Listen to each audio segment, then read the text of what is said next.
नमस्कार साथियों, स्वागत है आपका एसजीटी क्लासेज में। मेरा नाम है गोपाल थोरी और आज हम शुरू करने जा रहे हैं घातांक के नियम। तो घातांक के नियम आपने हमारे शॉर्ट वीडियोस में कुछ देखे होंगे, शॉर्ट वीडियो देखे होंगे। आज हम उसी को लेकर लॉन्ग वीडियो लेके आए हैं, घातांक के नियम। तो आप हमारे साथ बने रहिए, बहुत बढ़िया से समझ आएगा। क्लास को पूरा देखिएगा। तो पहला इसमें लिखा हुआ है, देखो 5 की पावर 2। यहाँ पे जो लिखा हुआ होता है उसको बोलते हैं आधार। क्या बोलते हैं? आधार। ऊपर जो आधार के ऊपर लगाया हुआ है ये, इसको बोलते हैं घात, या इंग्लिश में क्या बोलते हैं? पावर। तो इसको आप क्या बोलोगे? 5 की घात 2, या क्या बोल सकते हो? 5 की पावर 2 या 5 की पावर 2। तो इसको हल कैसे करते हैं? देखो कितनी बार लगा हुआ है, 2 है ना ऊपर 5 के, तो इसको लिख देंगे 5 को 2 बार गुणा कर देंगे। 5 गुणा 2 बराबर कितना हो जाएगा? 25। ये हो जाएगा इसका आंसर। अगला देखो 2 की पावर 3 या 2 की घात 3। घात कितनी है? 3। इसका मतलब क्या हुआ कि 2 को कितनी बार गुणा करना है? 3 बार गुणा कर देना है। 2 गुणा 2 गुणा 2 ऐसे लिख देंगे। तो यह कितना हो जाएगा? 8 बन जाएगा। यह हो जाएगा इसका आंसर। आगे देखो इस बार क्या लिखा हुआ है? 2 की घात 3 की घात 2। इसको हल कैसे करेंगे? इसको हल करने के लिए हम दो जो आधार है उसको ऐसा का ऐसा ही रहने दो, उससे आगे जो पावर वाले हैं ना ऊपर वाले, उनको हल कर लो।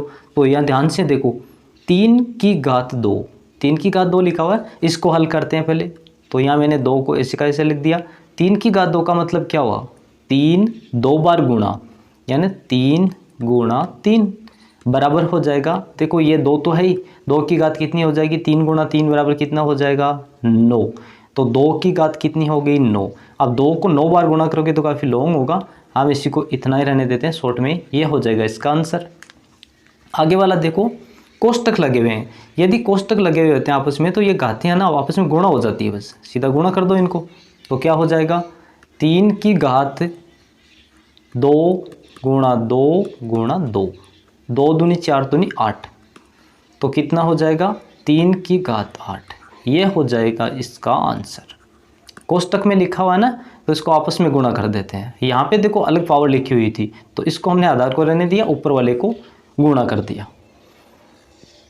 ये वाला देखो पांचवा, 2 की घात 3 गुणा में है 2 की घात 4। यदि गुणा में होता है, आपस में लिखा हुआ है ना गुणा में, और आधार क्या हो? एकदम समान हो, तो क्या होता है? घातें आपस में क्या हो जाती है? जुड़ जाती है। तो 2 को तो ऐसे ही रहने दो, और घातें क्या हो जाएगी? 3 प्लस में लिखेंगे 4 बराबर हो जाएगा 2 की घात 7। 2 की घात 7 हो जाएगा इसका राइट आंसर। इसका लॉजिक क्या होता है? जैसे मान लो कोई ए आधार है और m घात है, 1 की घात m गुणा में लिखा हुआ मान लो 1 की घात n, तो बराबर हो जाता है 1 की घात m plus n। m plus n अर्थ क्या हुआ इसका? आधार समान, आधार समान हो और गुणा में लिखा हुआ हो, तो घातें क्या होती है? आपस में जुड़ जाती है। 1 की घात m प्लस n हो गया। यहाँ पे देखो सेम ही है ना, 5 की घात 4 गुणा 5 की घात 3। इस बार आधार क्या है? 5। तो सबसे पहले लिख देते हैं आधार को, और गुणा में जो ऊपर घातें हैं, तो यहाँ पे घात 4 और यहाँ पे घात 3, 4 और 3 हो जाएगा 7। तो 5 की घात कितनी होगी? 7। ये हो जाएगा इसका आंसर।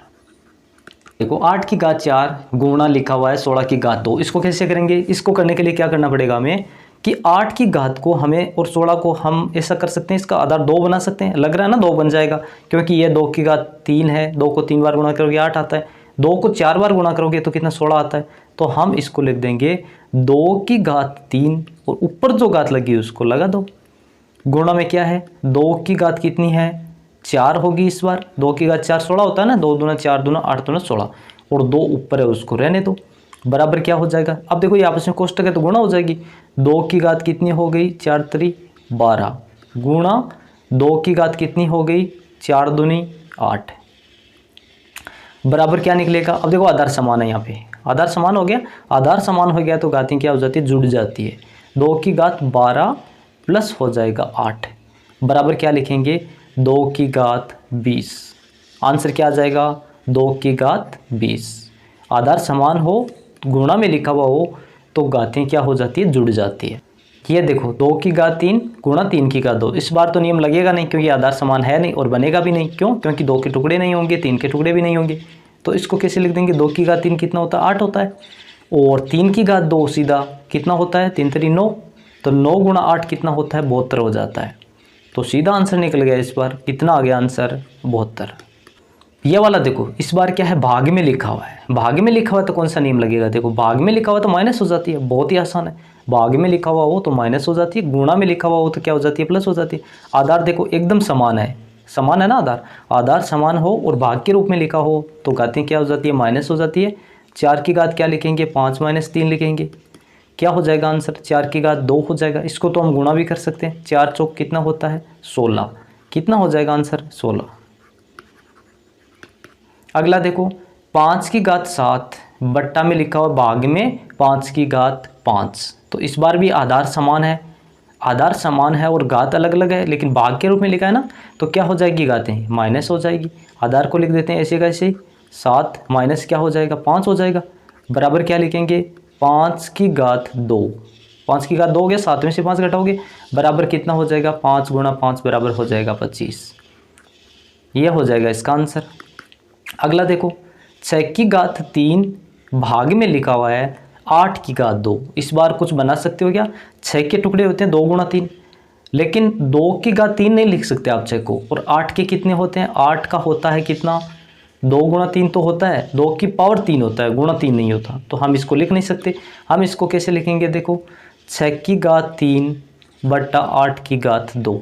या तो आप इस आंसर को रहने दो, या आगे सिंप्लीफाई करते हैं इसको। तो कैसे करेंगे, देखो कट जाएगा, कुछ गुणा में लिखेंगे तो 6 को कितनी बार लिखना पड़ेगा, घात 3 है तो 3 बार लिख दिया हमने। फिर 8 को 2 घात है तो 8 को कितनी बार लिखना पड़ेगा, 8 को हमने 2 बार लिख दिया। अब देखो इसमें 2 का भाग जा रहा है, 2 का भाग 3 बार, 2 का भाग 4 बार, 2 का भाग 3 बार, इसमें भी 2 का 3 बार, इसमें 2 बार, इसमें 2 बार, यानी कट जाएगा आपस में। यहाँ पे क्या बचा, 3 गुणा 3 गुणा 3 27, और नीचे क्या बचेगा, 8। तो आंसर क्या आ जाएगा, 27 बट्टा 8। ये हो जाएगा इसका आंसर। इसको कैसे किया हमने, इसको तो हमने बस ऊपर वाले को ऊपर गुणा कर दिया और भाग में नीचे गुणा कर दिया। 6 की घात 3 थी तो 6 को 3 बार गुणा कर दिया, 8 की घात 2 है तो 8 को हमने 2 बार गुणा कर दिया। 12वां देखो, 12वां कैसे लिखा है, 2 की घात -3। माइनस में अगर घात हो तो पूरा का पूरा बट्टा में लिखा जाता है, तो इसको 1 बट्टा करके लिख देंगे और माइनस हट जाएगा, बस 1 बट्टा कर दिया, अंश वाला हर में आ जाएगा और ये घात प्लस बन जाएगी। बहुत ही आसान है, 1 बट्टा 2 की घात 3। इसको आगे हल भी कर सकते हैं, 2 की घात 3 कितना होता है, 8 होता है। तो आंसर हो जाएगा 1 बट्टा 8। ये हो जाएगा इसका आंसर। लॉजिक क्या होता है, सूत्र क्या होता है, यदि a आधार है और घात माइनस में है, मान लो m घात है, तो इसका सूत्र हो जाता है 1 बट्टा 1 की घात, माइनस हट जाता है, प्लस में लिख देते हैं 1 की घात m। और भाग वाले में सूत्र कौन सा होता है, मान लो a आधार है और m घात है, 1 की घात m, और बट्टा में लिखा हुआ है 1 की घात n। यदि बट्टा में लिखा हुआ है और आधार समान है, आधार क्या है, एकदम समान है, तो हम क्या करते हैं, आधार को लिख देते हैं और घातों को कर देते हैं माइनस। ये इसमें लॉजिक काम कर रहा है, बहुत ही आसान है। भाग में हो तो माइनस कर देते हैं, गुणा में हो तो प्लस कर देते हैं, जिसमें कुछ नहीं लग रहा हो तो ऊपर नीचे गुणा करके लिख देते हैं, जो कटता है उसको काट देते हैं। बाकी हम और डिटेल में और सारे क्वेश्चन लेके आएंगे, बहुत सारे क्वेश्चन अगली क्लास में।